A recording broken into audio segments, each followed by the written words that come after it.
Hello, everyone. My name is Ismael Perez, and I'm the author of Our Cosmic Origin, a book that I recently published about a year ago that is taking the world by storm, restoring cosmic and galactic knowledge back to the Earth. It is a book that integrates ancient metaphysical knowledge of the esoteric tradition and ties it in with modern day cutting edge science through the realms of quantum physics, superstring theory, M theory, and unified field theory. And through this collaborative effort of unifying the sciences, I propose a whole new different aspect of our creation or our origin, involving, however, many worlds, other dimensions, and multiple universes. It is the book that ultimately will allow us to enter into the next phase of our human evolution as humans on Earth begin to uncover their galactic and stellar origin. My name is Ismael Perez, and I am excited to be here on Unified TV to give you guys this cutting edge information that will one day be taught to the masses after the disclosure process takes place.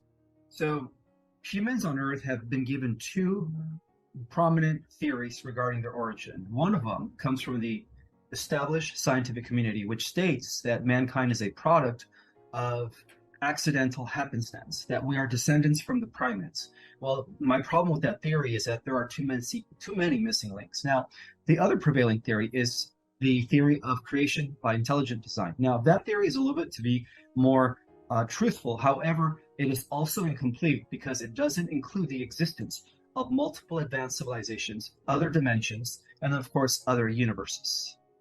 So before we explore our cosmic and galactic origin, let me first give you a brief explanation of myself. So I consider myself a cosmic ambassador to the Earth, a representative of an intergalactic alliance known as the Seal of Palador. And we work for an advanced civilization that oversees the evolution of billions of galaxies. It is also known as the Order of the Emerald Covenant. Now, as a member of the Order of the Emerald Covenant, I have sworn to an oath to incarnate on the Earth and to do the work that would eventually reinstate the Earth and civilizations that are here on the Earth back into the galactic and cosmic community. In other words, humanity has been ready to go into the next level of human evolution, and that means that we're about to enter the space age. So with that have said, let me continue with this series by letting you guys all know that everything that we've ever been taught is false. We live in a world where everything's been inverted. Okay, so the truth has always been, kind of tainted by the powers that be. And as you guys know, that it is the victors who write history. And so by virtue of that, everything that we've ever been known or everything that we've ever been taught has been written by the victors of wars and so on and so forth. But what if I tell you that the new evidence coming from every field of science, including archaeology and anthropology, is telling us something else? It is forcing us to reevaluate our existence and to question everything. So the first evidence comes from archaeology. They are these megalithic structures that have been found worldwide, including the pyramids, that have actually been developed by advanced technologies that even our most advanced scientists do not have access to. Okay, that is the first indicator that advanced civilizations have existed in ancient times. Okay, so the second indicator is also coming from the idea that there are excavations that are taking place right now in Antarctica and other parts of the world where new relics are being discovered, advanced technologies that humans on Earth have no way of understanding. That is another indicator that we are moving into this next level known as disclosure. Okay, the truth of the matter is that not only are we teaming up with life in the multiverse, but these other dimensional beings that exist in higher levels of reality or that come from other worlds are assisting us. And the only reason we don't see them or perceive them is because they exist in a different dimension. But that doesn't negate the fact that they are working from behind the scenes. So, like in everything, polarity does exist. So we do have positive, benevolent extraterrestrials, and then we also have negative, malevolent extraterrestrials. So let's explore the concept of the benevolent extraterrestrials. The benevolent extraterrestrials are the beings that are assisting us because they believe in the philosophy and teachings and principles of unity consciousness, service to others, and then of course they believe in the concept that everything in creation is one.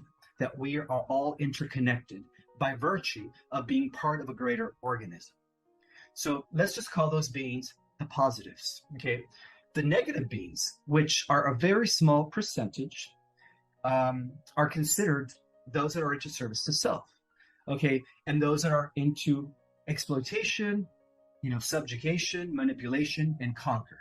They have the mentality of conquer and, service to self, very masculine, very dominating. Okay, so let's just call those the negative ETs. And throughout the history of our galaxy, it has been known that these negative ETs have only been the 1%, because the majority of the races out there in our galaxy and in the universe and in other universes are actually benevolent. So the negative extraterrestrials have been the ones that have been wreaking havoc across the multiverse. So we do have this polarity that exists throughout the multiverse. And the benevolent beings that are assisting us are commonly known as the Pleiadians, who are our primary benevolent benefactors, protectors, directors. They have been assisting us from behind the scenes. And in some cases, they are also the angelic beings as described in the holy books of all religions. The next group of benevolent beings are the Arcturians. The Arcturians are considered to be an advanced ninth-dimensional collective with the most healing of technologies that have ever existed.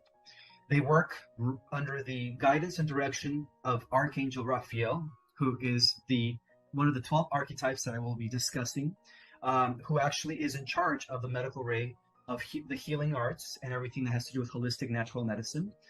And they are also assisting us in the restoration of advanced natural healing modalities, such as the medbeds, holographic regenerators, as well as cosmic celestial chambers, among many others.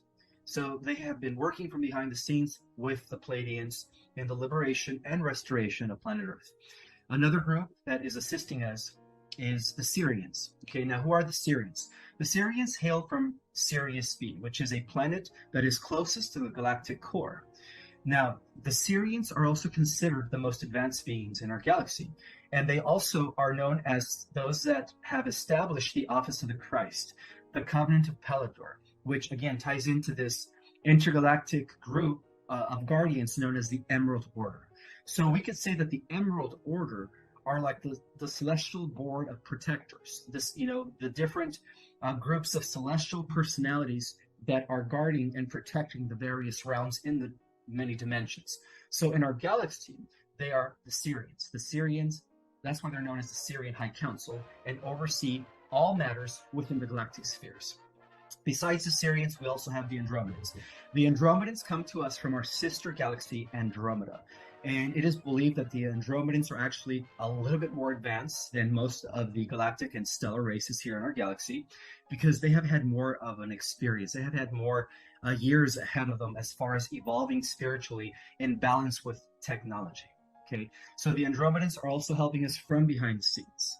And besides the Andromedans, we also have the Lyrans. Now, who are the Lyrans? The Lyrans were the original human race in our universe.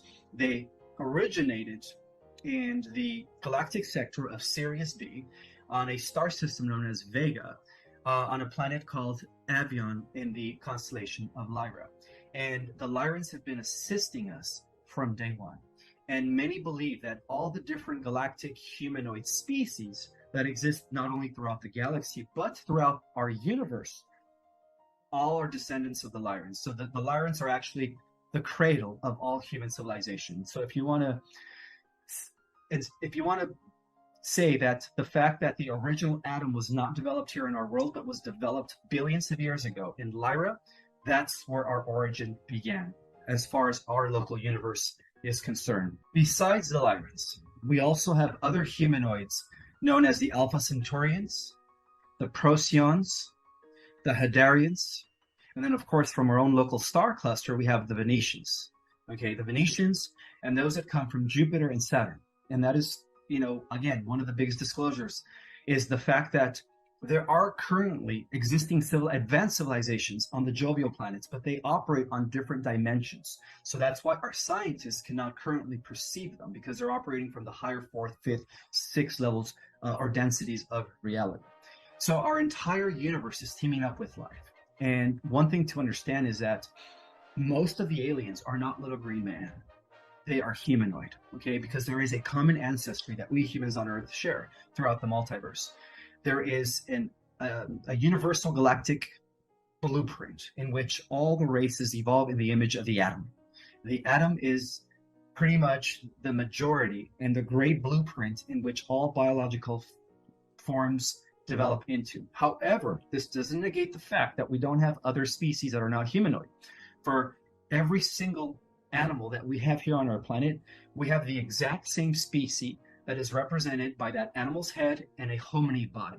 So we also have many felines out there. We also have bird people. They're known as the Carians, Carians. We also have cetaceans, dolphin whale-like people that could live both on land and in oceans. And then we also have, like I said, every species. We have amphibians. We have different types of mammals that are extremely intelligent, IQs of 450, traveling throughout the galaxy. So every being out there that is of a different biological nature than the atom Cadman, or what we call the atom race, is also a benevolent being. Okay, so this constitutes about 95% of stellar and galactic species that exist in our universe and other universes. So at the same time, those that are categorized as the negative ETs are considered to be reptilian in nature. So in terms of our galaxy, we have the Draco reptilians, who originated in the lower belt of Orion in a star system called Thuban, and then later expanded into Alpha Draconis and Sigma Draconis, as well as Delta Draconis, commonly known as the Draco star system. Those are the main villains, the main negative ETs that our ancestors, the galactic humans, have been at war with for millions of years. Okay, so we also have another group of negative extraterrestrials called the insectoids. Among the insectoid race, we have the mantis. The mantis are like 15-foot grasshoppers that are extremely malicious, okay? And they work intimately with the Draco in their plans of, galactic and universal domination. In addition to the mantis, we also have the Zetas. The Zetas, and then we also have the Greys, okay? So those are associated with the negative ETs. Now, besides all biological life forms, we also have another type of being out there that is not naturally organic, or what we consider a biological specimen. We also have ontological cybernetic intelligences, aka artificial intelligences. So this artificial intelligences are also part of the negative equation, for they actually operate at a higher level of power than the negative regresses, including the Draco and the Zetas and the Mantis. They are their boss. So basically, what our entire galactic and cosmic community has been fighting for billions of years at the highest level of reality is artificial intelligence. So ultimately, we have been at war with artificial intelligence. And so those are the different types of species that exist throughout the multiverse. So now that we have an understanding of the different extraterrestrial races, both biological and cybernetic, we can now uncover the true history of the Earth and the galactic history. So in essence, our true origin, as mentioned, was in the Lyra system. That's when the original humans were so spiritually advanced. They actually operated on 12 different densities, or what we call 12 dimensions. They were so in tune with their spirit while maintaining physical form that they were perfect examples of divine immortal beings. So in our original status, we were all immortal, as our ancestors were. Our ancestors were the first ones to come into the picture as immortal. And one of the reasons why they were immortal was because they were operating with their light body, which accessed the universal life force that is connected to the central sun. And we will cover the topic of the central sun in the next chapter or in the next video. But for now, according to my research and according to my downloads, the first humans originated in Lyra. From Lyra, they set out on a peaceful exploration of space, and not using external technology, but using an advanced consciousness-based technology, where through their light bodies, they were, as an extension of themselves, they were able to traverse and travel the different dimensional spheres and the different solar systems. So the first systems that they colonized were associated with the constellation of Lyra. They come from planet Avion. That's where they originated. From planet Avion, they were able to peacefully colonize Avalon and Apix, the three A's, and then, of course, the surrounding systems. They were so advanced that all of their architectural buildings that they developed, again, were not done with external technology, but with an advanced consciousness where they were able to fuse their mind with the elements. And by manipulating the natural elements and nature, they were able to develop beautiful architectural structures that later looked like a beautiful tall skyscrapers, to the clouds, as well as building the most amazing, elaborated amusement parks, buildings, and societies with the power of their mind. So they were their technology was a consciousness-based, advanced way of manipulating and bending nature to their will. Okay, so that was our ancestors. Now, from that point, they wanted to explore different parts of the galaxy. And so they first...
the next move of the Draco. And the next move of the Draco was to completely annihilate all of humans that were coming from Lyra. But according to my research and my downloads, the king of Lyra, in an effort to preserve the human race, sent as many Lyrans as possible to the different star systems and to other galaxies. If that wasn't the case, we would have never been here right now, and the Draco would have dominated the entire Milky Way galaxy, and perhaps even the entire universe. That event became known as the Galactic Humanoid Diaspora. It was an event that was done in order to secure the human galactic species in existence. Okay, so after that event, unfortunately for the Lyrans that stayed in Lyra, the Draco did come and did kill as many Lyrans as possible. That was when our galaxy first experienced the greatest Holocaust ever. 500 million Lyrans, our ancestors, were killed in that war. That was known as the Lyran Massacre. At the same time, when the Draco, as they were torturing and inflicting feelings of horror upon the Lyrans when they attacked, they realized that the humans released a chemical of terror that they fed off of, and that was the beginning of Lush. Later on, we come to discover that that's what they have been extracting from kids and humans that are being tortured as adrenochrome. Okay, it is the same substance that the Draco have been living off. It is like a drug to them. It gives them power, a sense of, being high on opiates, to the point where they become addicted to lush or adrenochrome, and they can't live without it, just like an addict. Following the First Galactic War, known as the Lyran Wars, some of the Dracos were able to enslave some of the Lyrans, and they took them back to the Orion system to be their slaves. However, some of the other Lyrans that escaped the massacre were already repopulating other star systems like the Pleiades, Alpha Centauri, Procyon, the Hadar system, Epsilon Eridani. and of course Andromeda, Arcturus, Sirius, Ta Ceti, just to name a few. I think they expanded to over about 200,000 star systems spread out throughout the Milky Way galaxy. They also went to other galaxies to, bring forth the human seed, the galactic human descendancy. To Lyra, from Lyra, they went to Andromeda, and they went to different neighboring galaxies. In other words, they repopulated gradually the entire universe from that point. So some of these Lyrans that were taken to Orion, okay, were forced into slavery. And that's when humans first experienced slavery for the first time.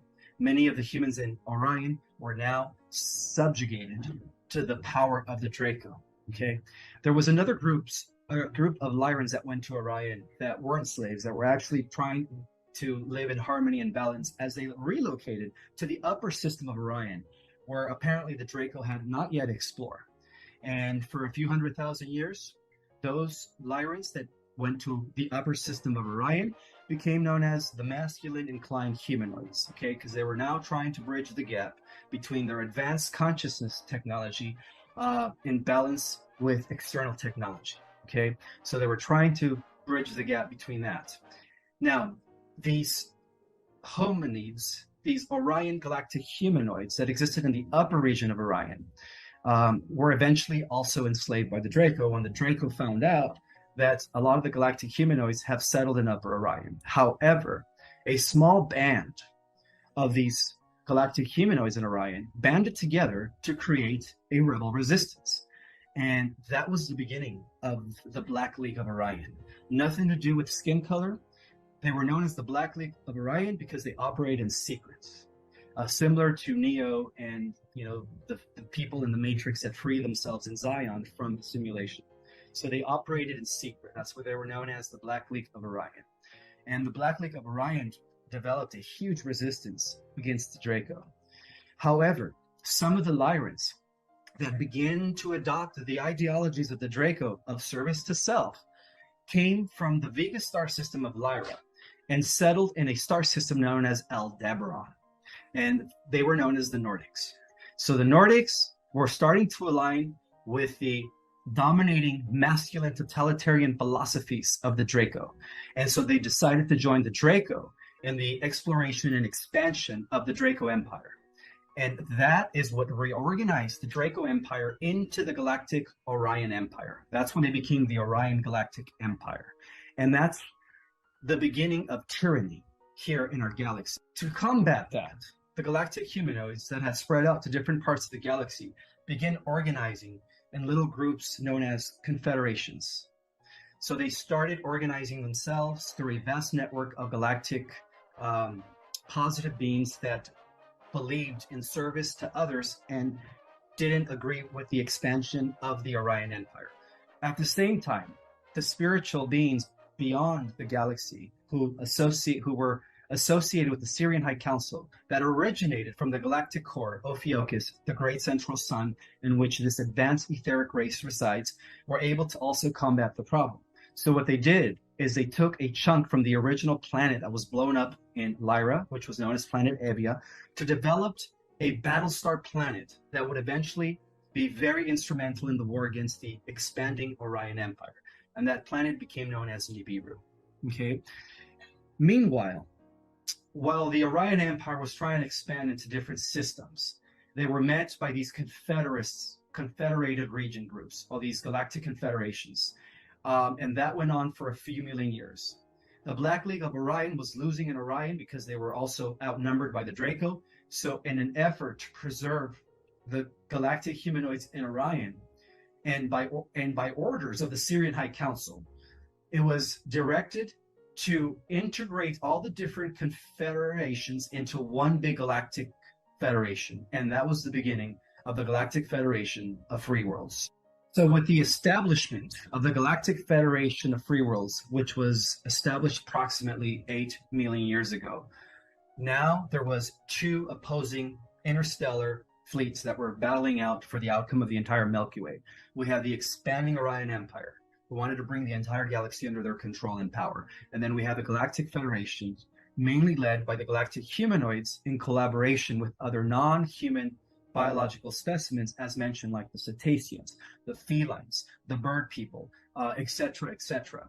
And they have that one thing in common: to protect the galaxy from being totally conquered by the Orion expanding empire. Now, those wars were generally known as the Orion Wars because they were mainly fought within the Orion system and right outside of the Orion system. That's where most of the galactic wars took place.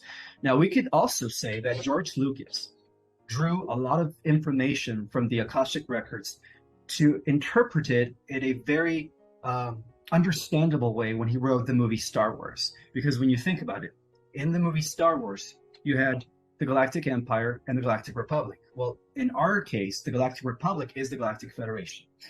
The Galactic Empire of the Sith, of the Rakata Empire, is known as the Orion Empire in our galaxy. We had two bloodlines. We have the Sith Lord, which are the Draco, right? Those that come from the line of Lucifer. And then we also have the Jedi. Those are the Guardians, right? The Council of Guardians that come from the line of Michael that originated in Lyra. So that's where George Lucas drew from the Akashic records to write the trilogy known as Star Wars. And so that war went on for millions and millions of years. So it is my honor to say that after millions of years of fighting this war, the Galactic Federation has actually pinned down in an effort to secure most of the star systems and worlds, which many have been destroyed throughout the galactic wars, pinned them down here into our solar system for one final defeat. And that explains why now there are no more negative aliens running our galaxy or exploiting our galaxy in any malicious way. The Galactic Federation is now in key position to, bring forth a better world for everyone in the galaxy. But they're not going to openly intervene because they do have galactic laws that they follow, like the law of non-intervention. However, they do help us from behind the scenes. They are helping what we call the Earth Alliance, or the White Hats, and they have been assisting the Earth Alliance for many, many years, thousands and thousands of years. So that's another thing I wanted to share, is that the Earth Alliance does have a history that could be traceable back to Lyra. And it is also believed that due to this preservation of 80% of our galaxy and other galaxies, that upon the ascension of the Earth, that the Earth stock, that means us and the species of the Earth, are going to repopulate the entire Milky Way and other galaxies. So that was part of the galactic prophecies. And it is my honor to say that we are almost there. That this beautiful golden age of light that has been prophesied throughout the galactic history of the Earth, because all prophecies come from other worlds. All prophecies ultimately originated with Prime Creator Source, because at the highest level of reality, all the benevolent species out there, those that are associated with the children of the One, that follow the unity consciousness law of service to others, are all bounded to this Prime Creator, this one energy source, that through this energy field, known as unified field, and through quantum physics, can be experienced and explored by every living thing, and it is all around us. And they understand the unity of everything through that, great unified field of intelligence that we call the Spirit of God, that is known as the Force in the movie Star Wars. In the East, it's known as Chi, Prana. It is all around us. It is a living energy. And every being in the galaxy and in the multiverse that lives according to the law of one and in service to others is in constant communication and in communion with this field of energy known as the One. And that is the difference between the benevolent races and the malevolent races that defected from unity consciousness or service to others. Especially those regressives that fell under the control of the artificial intelligence that will be discussed in another episode. My name is Ismael Perez, and it is my honor to bring you guys the next level of disclosure, the true origins of mankind. In this next video, we will explore the multiverse, the organization of cosmos, and where the Earth stands in relationship to the higher realities. I hope you guys all have a wonderful week, and we'll see you next week.